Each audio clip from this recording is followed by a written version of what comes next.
Hello guys, welcome back to the video. आज हम इस वीडियो पे होमोजीनियस केमिकल इक्विलिब्रियम क्या होता है और हेट्रोजीनियस केमिकल इक्विलिब्रियम क्या होता है वो देखने वाले। और दूसरा टॉपिक हम देखेंगे कि आपका इक्विलिब्रियम कांस्टेंट को हम पार्शियल प्रेशर के टर्म्स पर कैसे एक्सप्रेस कर सकते हैं। ठीक है, तो ये आपका पार्ट फोर्थ है इक्विलिब्रियम का, बीएससी सेकेंड ईयर केमिस्ट्री का। तो सबसे पहला टॉपिक आपके पास आता है वो है होमोजीनियस केमिकल इक्विलिब्रियम। अब मान लेते हैं हमारे पास कोई जनरल रिएक्शन है। रिएक्शन हमारे पास कुछ ऐसी है कि आपके पास एक हाइड्रोजन गैस का वेपर है और दूसरा आपके पास आयोडीन का वेपर है। ठीक है, दोनों आपकी गैस फेज पर है और ये आपको हमें दे रहे हैं यहाँ पर 2 moles of hydrogen iodide gases phase पर। ठीक है, ये आपकी रिवर्सिबल रिएक्शन है। एक दूसरी रिएक्शन हम कंसीडर करते हैं, आपके पास एक हैबर्स प्रोसेस है, डाई नाइट्रोजन और आपके पास होगा H2 गैस और ये आपको मिलेगा यहाँ पर 2 मोल्स ऑफ अमोनिया और यहाँ पर आपका रहेगा 3। ठीक है, तो दोनों रिएक्शन को अगर हम कंसीडर करें तो दोनों में हमें दिख रहा है कि जो आपका रिएक्टेंट और प्रोडक्ट है वो आपके सेम फेज पर है। अगर हम ऊपर H2 और I2 की बात करें तो दोनों आपकी गैसेस फेज पर है रिएक्टेंट, और प्रोडक्ट में भी हम देखें जो आपका 2 मोल्स ऑफ हाइड्रोजन आयोडाइड है वो भी आपका गैसेस फेज पर है। सिमिलरली हैबर्स प्रोसेस की बात करें, इसमें अगर हम इस रिएक्शन को देखें तो जो डाई नाइट्रोजन और आपका हाइड्रोजन गैस है वो दोनों आपके यहाँ पर गैसेस फेज पे सेम फेज पर है और प्रोडक्ट भी आपका यहाँ पर सेम फेज पर है, गैसेस फेज पर। तो ऐसे केमिकल इक्विलिब्रियम जिसमें आपका रिएक्टेंट और प्रोडक्ट सेम फेज पर होते हैं वो आपके यहाँ पर होमोजीनियस केमिकल इक्विलिब्रियम कहलाते हैं। अभी तो आपके गैसेस फेज में था, अब आपका लिक्विड फेज में भी हो सकता है और सॉल्यूशन फेज में भी हो सकता है। फॉर एग्जांपल अगर मैं यहाँ पर आपका लिक्विड फेज में लूँ, ये तो आपका अभी यहाँ पर गैस फेज पे है। अगर मैं यहाँ पर लिक्विड फेज पे लूँगा तो लिक्विड फेज में क्या होगा, फॉर एग्जांपल हम एसिटिक एसिड ले रहे हैं, ये आपका लिक्विड होगा। दूसरा हम ले रहे हैं एथेनॉल। ठीक है, तो ये आपका रिवर्सिबल रिएक्शन है, तो होगा क्या, इसमें आपका क्या बनता है, एस्टर।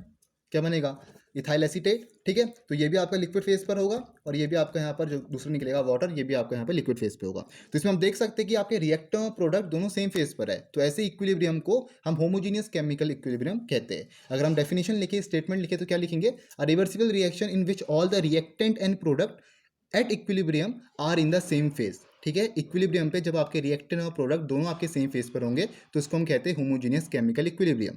अभी हमने गैस फेज की बात करी, लिक्विड फेज की बात करी, अब तीसरा आपका आता है सॉल्यूशन फेज। सॉल्यूशन फेज में क्या होता है, इसमें भी आपका सेम रहेगा, एक्वस पे रहेगा। जैसे मान लीजिए आपके पास आयोडीन है तो ये आपका एक्वस में, दूसरा आपके पास यहाँ पर है आयोडाइड आयन, तो ये हमें देगा यहाँ पर ट्राई आयोडाइड आयन, तो तीनों आपके यहाँ पर एक्वस फेज पर है। तो ऐसे में हमारे ये क्या होगा, एक होमोजीनियस केमिकल इक्विलिब्रियम की रिएक्शन हमारे पास ये है। ठीक है, सॉल्यूशन फेज को वैसे हम यहाँ पर वो कहते हैं आयोनिक इक्विलिब्रिया, वो अभी तो आपका है नहीं, ये अभी हम फिजिकल इक्विलिब्रिया को डील कर रहे हैं, आयोनिक इक्विलिब्रियम को हम बाद में देखेंगे। ठीक है, तो ये ऐसे आपके यहाँ पर जो इक्विलिब्रियम होते हैं वो आपके यहाँ पर होमोजीनियस केमिकल इक्विलिब्रियम होते हैं जिसमें रिएक्टेंट और प्रोडक्ट आपके दोनों यहाँ पर सेम फेज पर होते हैं। दूसरा क्या आता है आपके पास, वो है heterogeneous chemical equilibrium. Heterogeneous chemical equilibrium, heterogeneous chemical equilibrium के अगर हम कोई एग्जांपल लें, मान लीजिए हमारे पास कैल्शियम कार्बोनेट है, ये सॉलिड पे होगा। ठीक है, इसको डिकम्पोज करोगे तो ये आपको देगा कैल्शियम ऑक्साइड जो आपका सॉलिड फेज पर है, और दूसरा आपको देगा CO2 जो आपका गैसेस फेज पर है। तो इसमें अगर हम देखें जो आपका रिएक्टेंट और प्रोडक्ट है, जो आपकी केमिकल स्पीसीज है इक्विलिब्रियम पे जो आपकी इन्वॉल्व है, वो आपके सेम फेज पर नहीं है। एक आपका सॉलिड फेज पर है और दूसरा आपका यहाँ पर CO2 गैस फेज पर है। तो ऐसे ही रिएक्शन जिसमें आपका रिएक्टेंट और प्रोडक्ट इक्विलिब्रियम पे आपके डिफरेंट फेज पर रहते हैं तो उसे हम कहते हैं हेट्रोजीनियस केमिकल इक्विलिब्रियम। दूसरा एग्जांपल ले सकते हैं, जैसे मर्क्यूरी आपके पास है, ये सॉलिड पर है, ऑक्सीजन आपके पास है गैस फेज पर है। ठीक है, तो ये आपको दे रहा है 2 मोल्स ऑफ मर्क्यूरी ऑक्साइड जो सॉलिड होगा, तो एक सॉलिड है एक गैस है आपका, तो ये आपका एक हेट्रोजीनियस केमिकल इक्विलिब्रियम है जिसमें रिएक्टेंट प्रोडक्ट आपके दोनों यहाँ पर जो केमिकल स्पीसीज है इक्विलिब्रियम पर अगर आपके डिफरेंट फेज पर रहेंगे तो उसे हम कहते हैं हेट्रोजीनियस केमिकल इक्विलिब्रियम। ठीक है, तो ये दो डेफिनेशन आपकी है होमोजीनियस की और हेट्रोजीनियस केमिकल इक्विलिब्रियम की। होमोजीनियस क्या होगा, जिसमें रिएक्टिव और प्रोडक्ट सेम फेज पर होंगे। हेट्रोजीनियस क्या होगा, जिसमें आपके रिएक्टिव और प्रोडक्ट या केमिकल स्पीसीज आपके यहाँ पर डिफरेंट फेजेस पर होते हैं। ठीक है, तो ये तो आपका पहली टॉपिक है। दूसरा टॉपिक क्या है, हमें यहाँ पर इक्विलिब्रियम कांस्टेंट देखना है in terms of partial pressure.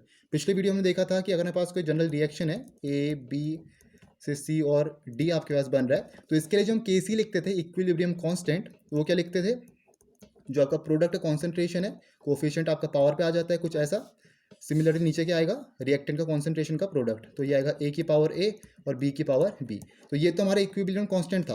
अगर हमें इसको पार्शियल प्रेशर के टर्म्स में लिखना है तो उसके लिए रिलेशन क्या होता है, तो सबसे पहले तो आपको यहाँ पर पार्शियल प्रेशर का रिलेशन पता होना चाहिए मोलरिटी के साथ। जो आपके यहाँ पर मोलर कॉन्सेंट्रेशन के साथ रिलेशन होता है वो क्या रहता है, वो हम आइडियल गैस इक्वेशन से निकालते हैं। PV इक्वल्स टू NRT रहता है, P आपके पास पार्शियल प्रेशर है। ठीक है, तो इसको हम कर सकते हैं P equals to NV into R T. और एन अपॉन वी के आपके पास number of moles upon volume होता क्या है, मोलैरिटी।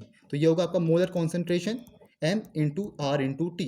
आर और टी तो आपके कांस्टेंट हो गए, ठीक है। तो आपका जो पार्शियल प्रेशर है वो डायरेक्टली प्रोपोर्शनल होगा मोलर कॉन्सेंट्रेशन के, मतलब partial pressure is directly proportional to molar concentration, molarity के।